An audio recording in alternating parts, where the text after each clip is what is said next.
If you having girl problems, I feel bad for you, son. I got 99 problems, but ain't one. Hit me. Hey, everybody. It's your girl, Lady Kootoure, the voice of our media diva, and we are back with episode 3 of Koutoure's Vinyl Sessions. If you want to check out episode 1 and 2, you can check it out on my YouTube channel, which is, the link is in my bio. Make sure you go over there, check it out. I have a whole bunch of other videos as well. Make sure you hit subscribe. Tell a friend to tell a friend to tell a friend, and we all win. All right. Also, I will appreciate everybody for supporting so far. It's brand new. Still getting out the kinks and everything like that, but definitely is going to get better along the way. I'm definitely going to keep manifesting that. If you want to donate, if it's on your heart to donate so I can make this show better, my Venmo and my Cash App are somewhere around here on this video. So you can definitely go ahead and do that. Now we are about to get into some business. Now I made a video earlier with the GOAT, the artist, and with all of the vinyls that I had of this artist, and everybody, shout out to everybody who was putting in the comments of which one I need to do. There were some that they were saying that I don't even have the vinyl for. Now, if you can find the vinyl, we'll talk about that later anyway. So I kind of already had in mind, but I appreciate the feedback and the engagement. I love it. You know what I'm saying? But you see it right behind me. The Black Album. Yes. Jay-Z's The Black Album, which was released in November of 2003, which was supposed to be his farewell album. Yeah, we saw how that went. But anyway, this album is another album that's near and dear to me, with a couple of other, any Jay-Z album is near and dear to me, but that's neither here nor there. But anyway, this album, Volume 1 and The Blueprint, is near and dear to me because those albums were given to me. No, Jay did not give them to me.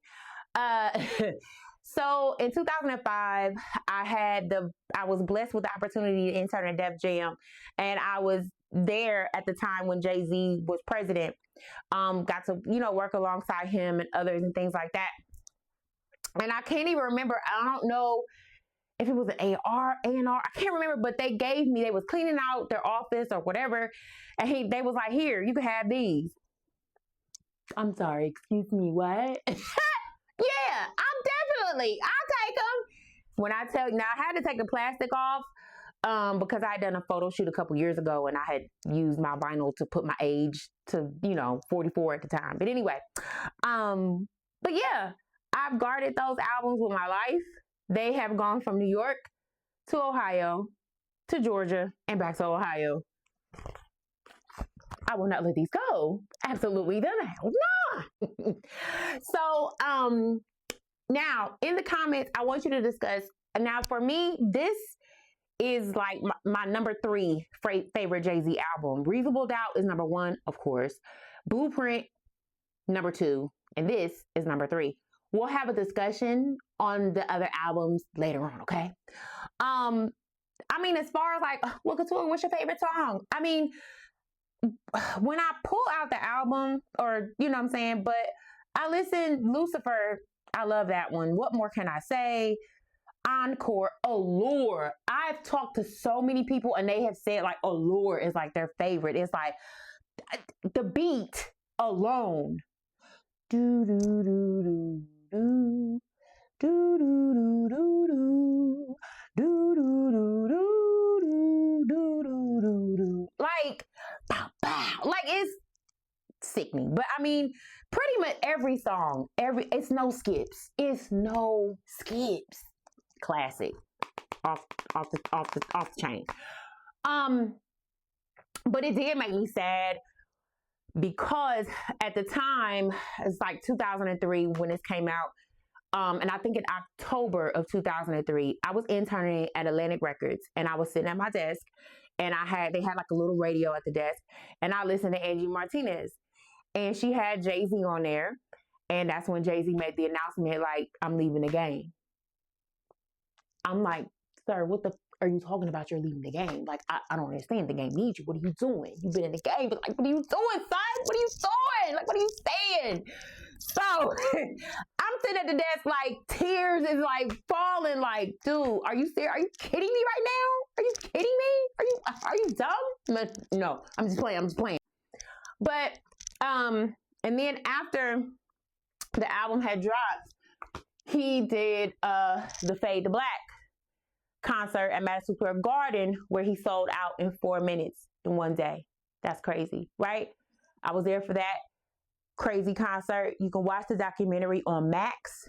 You see how my New York accent came back, but we'll talk about that later. But you can see the documentary on Max. When I tell you that night, he had everybody and their mama in the building, from Beyonce to Foxy to, he had the Roots, you know, playing in the back. He had Mary J. Blige. Of course, he had Memphis Bleak and Beanie Siegel and Freeway and so many other people. You got, if you haven't seen it, I don't know where the heck you been, because baby, when I tell you, if you wasn't in that building that night, whew, boy. And if you watch it on television, you have got to have the surround sound speakers so you can catch the feeling. When I tell you, Madison Square Garden was literally shaking that night. It was crazy. And it was just him. He did it all by himself. It was Jay-Z. That was it. So real quick, we are about to get into a little bit of some things you didn't know about Jay-Z's The Black Album. Come with me. All right, so real quick, just a few things, little interesting things that you probably didn't know about the Black Album. Now, you know, you do know that Madonna was featured on there with Justify My Thug, and that was a dope song, you know, of course, with the legendary Madonna. Now, they enjoyed the record so much that they were in plans of working together in the future, but of course, at that time with Jay-Z talking about, I'm retiring, that never happened. And if it would have happened, it probably would have been on Madonna's next album. Now, the very first music that was released from the Black Album was the promotional 12-inch LP. The single was Change Clothes. That was on the A side. And then on the B side was the second song, which was considered a street single off the album of What More Can I Say? Now, this was another one. Now, I don't know if you saw remember the promotion for the album. It was 12 songs, 12 producers, and it showed Rockefeller, Jay-Z, the Black Album. Now, with this one, the very first version that Jay-Z had in mind for the Black Album was to have an album that was entirely produced by DJ Premier. Now, he told Premier that he wanted Premier to clear his schedule and only focus on producing for him. Now, Jay-Z didn't go forth with the concept in the end and told Premier that he would revisit the idea later on in his career. According to Premier, Jay-Z had been talking about his album as early as 2000, 3 years before the album was released. Now, the interesting thing about that is that Jay-Z wanted to do an entire album produced by Premier, but in the end, the final version of the Black Album didn't even have Premier on it. Now, the Black Album was released on November 14th of 2003, but did you know that album shared the release date with another highly hyped hip-hop album? Yep, it was 50 Cent and G-Unit released their group debut album, Beg for Mercy, on the same exact day. Also, something to note is the original date of the Black Album was November 28th. But again, due to bootlegging, Jay-Z had to move the release date up 2 weeks.